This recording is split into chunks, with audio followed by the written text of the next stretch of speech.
Ora bem, Walter, quais é que vão ser os teus critérios ao escolher os autores para esta coleção? Vou procurar ser eclético, claro, manifestar o meu gosto, porque gostamos sempre mais de umas coisas do que de outras, mas tenho para mim que não sou uma alma severa, muito pelo contrário, e importa-me aquilo que me parece relevante, aquilo que me parece manifestar seriedade, trazer inversões, inflexões, e por isso acrescentar, e por isso eu gosto de criar panorâmicas que sejam integradoras, que permitam diversidade de vozes, e é atrás disso que eu vou andar. Falas aí em diversidade de vozes, vai ser uma coleção, embora sendo ela de poesia enquanto unificação, mas uma coleção diversificada dentro da poesia? Sim, eu quero muito ir buscar estéticas diferentes, até contraditórias, contrastantes, por isso uma das coisas que me cansa enquanto leitor de poesia, mais até do que enquanto autor, porque enquanto autor somos os autores que podemos ser, mas enquanto leitor de poesia uma coisa que me cansa tem que ver com a tendência capelista dos poetas e dos editores, não é? Na definição de estéticas de um modo muito rigoroso e muito fundamentalista, e eu sou completamente oposto. Eu posso ter entre os meus favoritos a Isabel de Sá, como a Adília Lopes, e pelo meio levar a Inês Lourenço, isto para falar só de senhoras, e elas são completamente distintas e talvez não pudessem nunca ser amigas umas das outras, mas estão todas nas minhas estantes e na minha biblioteca, na minha casa convivem alegremente, e por isso acredito, aliás, nem é só na poesia que eu acredito nisto, acredito num mundo assim, acredito piamente que as coisas são válidas a partir de pontos de vista contraditórios. Essa é de facto uma questão que é sempre pertinente, não é? Ainda mais quando falamos de uma coleção de poesia dirigida por alguém que começou por ser essencialmente um poeta. É verdade. Como é que vai ser conciliar essas escolhas com a tua naturalíssima afinidade pessoal perante a poesia? Sim, eu não só, enfim, eu gosto das coisas que não são feitas por mim, desde logo, gosto das coisas que não têm nada a ver com as minhas, e por isso eu também costumo dizer que para escrever o que eu escrevo estou cá eu, por isso não procuraria outra pessoa para fazer o que eu faço, nem para repetir, nem para ser redundante, nem para ser parecido, e então para mim decorre da natureza, não é? Decorre da natureza dos meus interesses, ou será com toda a naturalidade que estarei atento e que estive sempre atento aos poetas que não fazem rigorosamente nada do que eu faço, e por isso que são outro tipo de poeta.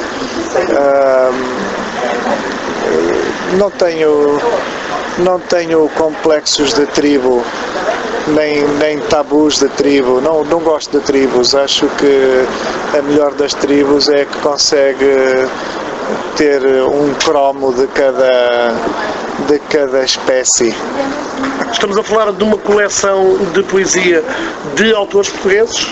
Apenas? Substancialmente de autores portugueses, mas eu quero muito conquistar algumas traduções, quero muito, talvez de início, porque estamos a falar num mercado cada vez mais restrito, não é? Talvez de início me seja difícil justificar algumas traduções, o investimento nas traduções, mas espero ser charmoso o suficiente para conseguir estabelecer com alguns tradutores e alguns amigos poetas acordos que sejam respeitadores para todos e que me permitam editar alguns estrangeiros. Depreendo das tuas palavras que estamos a falar de traduções de autores contemporâneos.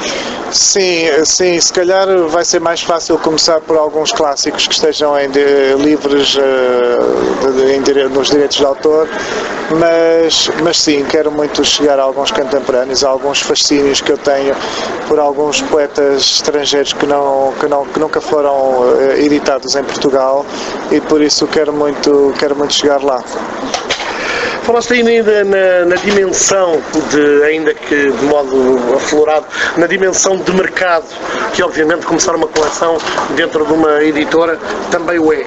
Publicar poesia hoje é de facto desafiar quase uma versão mercantilista do mundo do livro e da edição. Ou é também uma forma de integrar e promover a poesia em crescendo e com alguma ambição de ampliar o leque de leitores? Eu quero muito acreditar que posso colocar um pouco ao serviço da poesia a visibilidade que consegui através da prosa, não é? E por isso não é inocente ou não é ingenuamente que me proponho curar uma coleção de poesia. Eu continuo a saber quem sou e estou muito grato por isso, e por isso tento aproveitar essa mais-valia dessa visibilidade para porem ao serviço dos poetas em que eu acredito. Por outro lado, também não tenho a validade de achar que vamos criar aí uma evangelização ao ponto de mudar o mundo. Por isso sei que estamos num nicho, teremos que ver com um nicho, mas a qualidade também nunca obrigou à quantidade, não é? Se chegarmos a mais gente, vamos ficar muito felizes. Se chegarmos a menos gente, chegaremos talvez aos melhores, e por isso estaremos sempre protegidos por essa esperança, não é? Eu acho que aquilo que me motiva, sobretudo, para além do gosto obstinado pela poesia, que não consigo, por isso é mais forte do que eu, não consigo afastar, o que me tem estado a motivar e o que me entusiasma particularmente agora é estar convencido que estamos num momento fascinante da poesia, desde logo portuguesa ou até a nível mundial, porque eu julgo que depois de 2000 terão estreado os poetas substancialmente mais interessantes em ação. Achávamos, no tempo das quase edições de que eu fui editor ou co-editor, achávamos que os anos 90 teriam sido interessantes, e é verdade que há ali alguns poetas interessantes, mas a geração que estreia a partir de 2006 ou 2008 e que publica muito depois de 2010 é muito mais interessante. Então torna-se aliciante ser editor agora, ver estes poetas que ainda estão muito dispersos, pouco mais interessante reconhecidos. É que eu entender porquê. Por não depender tanto das amarras que fazem a ligação ao passado, ou até por um desconhecimento desse mesmo passado, o que implica uma criação de raiz autónoma. Há um desamarrado substancial, brutal, e passa muito pelo intencional papel. Ou contingente? Eu acho que há das duas coisas. Prende-se muito, por exemplo, desde logo com o papel da mulher, ou seja, a voz da mulher hoje é uma voz muito mais desgarrada, é uma voz que matou de uma vez por todas a donzela lá de casa, a princesinha, e por isso é uma mulher ao centro do seu poema, que não gravita mais em torno do homem, o protetor, guerreiro, príncipe, não é mais esperado. Pode ser um tópico, o homem pode estar por lá, mas a mulher hoje escreve como o homem, no fundo, se autorizou a escrever quase desde sempre. Escreve ao centro de si mesma, ao centro do mundo, por isso estudando o tempo, estudando a morte, estudando a ciência, a perplexidade, a sujidade. A mulher hoje, a poeta hoje é mais escatológica, assume a sua escatologia, assume o seu grotesco, o seu feio, e por isso está longe de ser aquela donzela bem comportada que temia discursar de uma determinada maneira para não ficar solteira. E por isso os poetas hoje, solteiras ou casadas, dizem as coisas que lhes apetece dizer.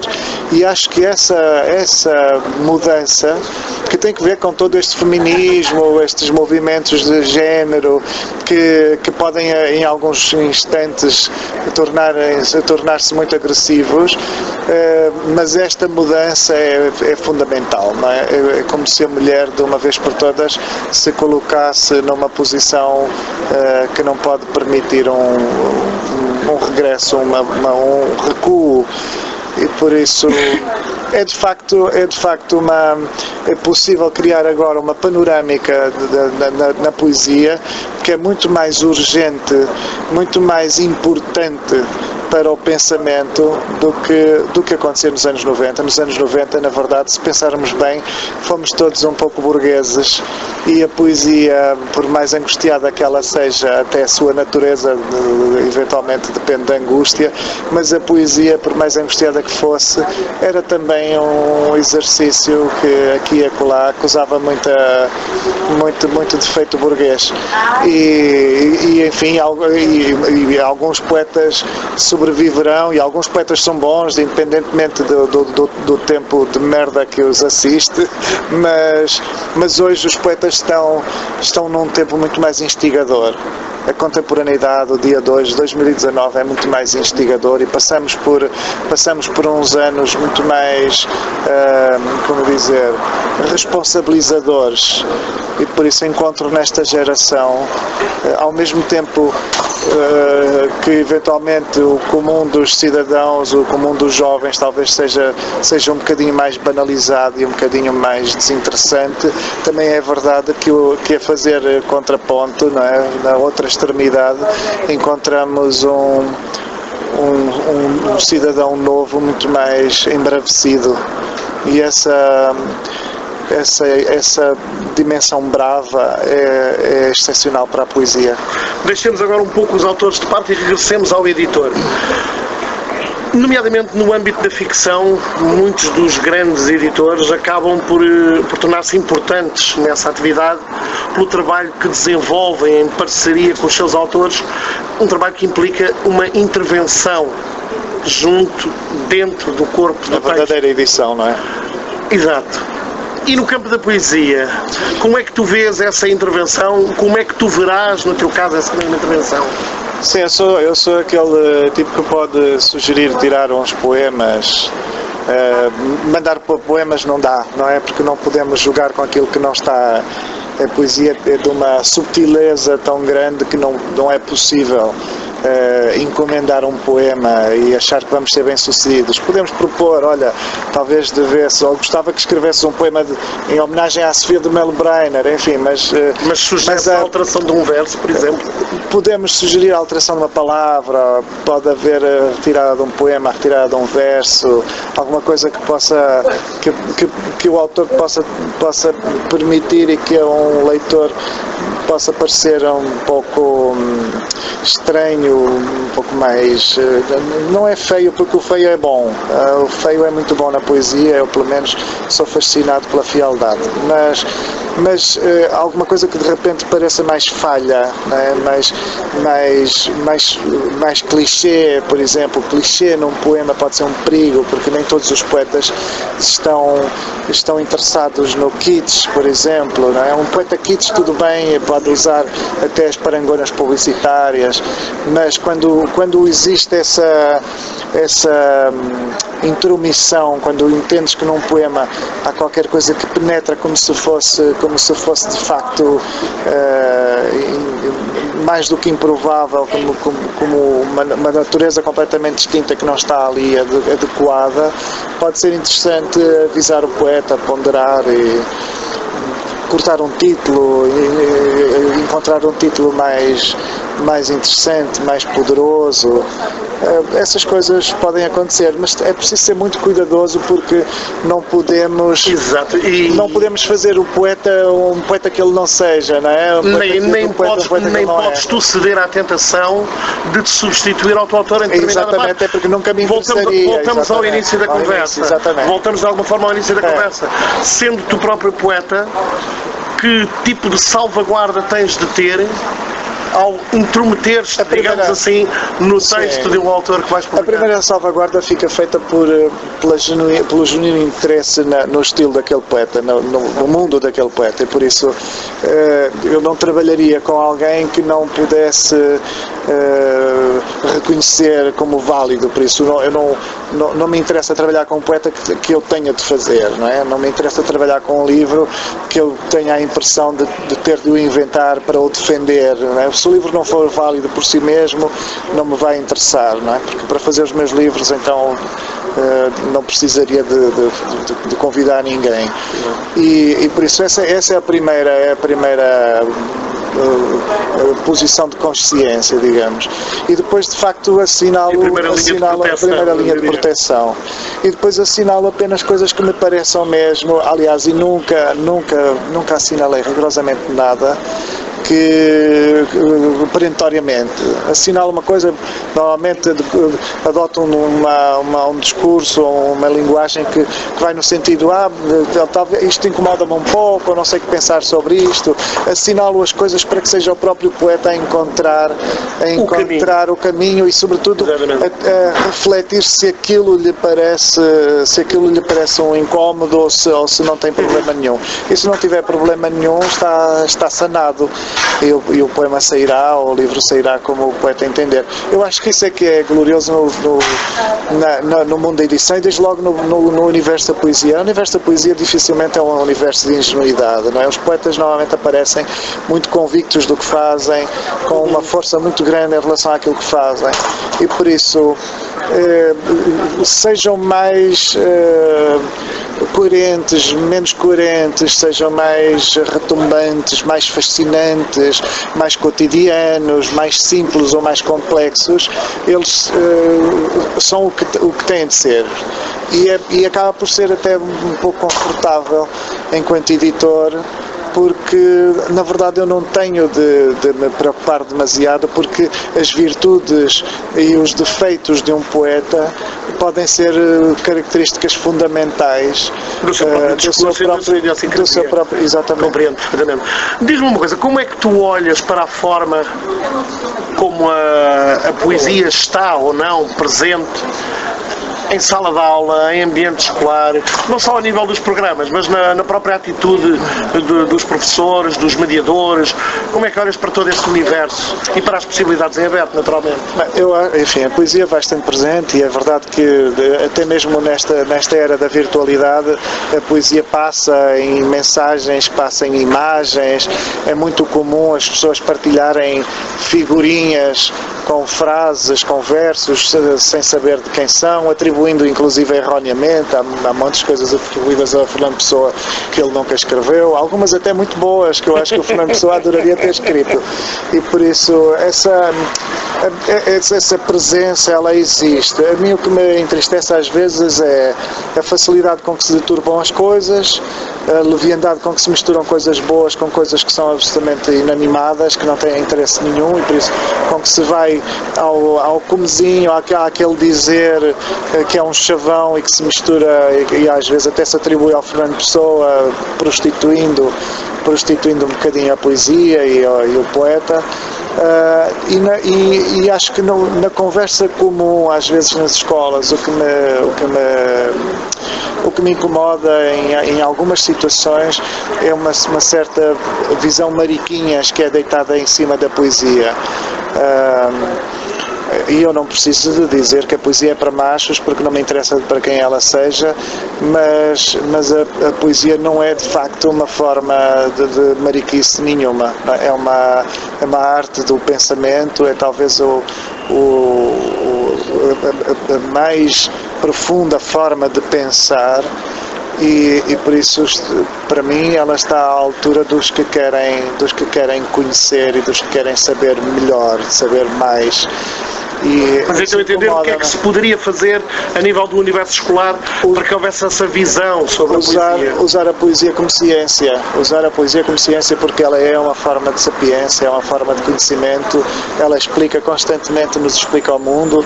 Não seriam as grandes figuras da cultura de todos os países poetas se não fosse assim.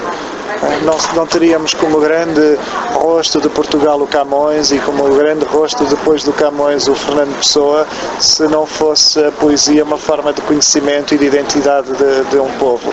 E por isso colocar a poesia nesse lugar de ciência, digamos assim, uma ciência estranha, uma ciência que nos escapa constantemente, mas que indubitavelmente nos ilumina.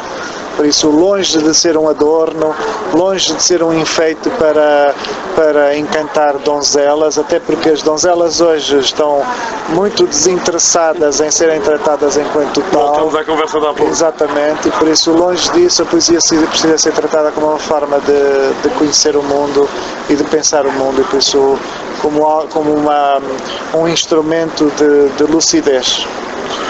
Diz-me uma coisa, acabaram de ser lançados os primeiros 3 títulos desta coleção.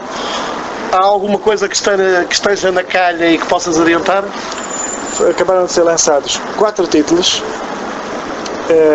O José Rui Teixeira com a Autópsia, a Isabel de Sá com O Real Arrasa Tudo, André Cefaria com A Alegria para o Fim do Mundo e o Luís Costa com Amar o Tempo das Grandes Maldições. Às vezes confundo-me nos títulos e agora estava a dizer isto e assim vou fazer borrada, mas consegui dizer os títulos todos.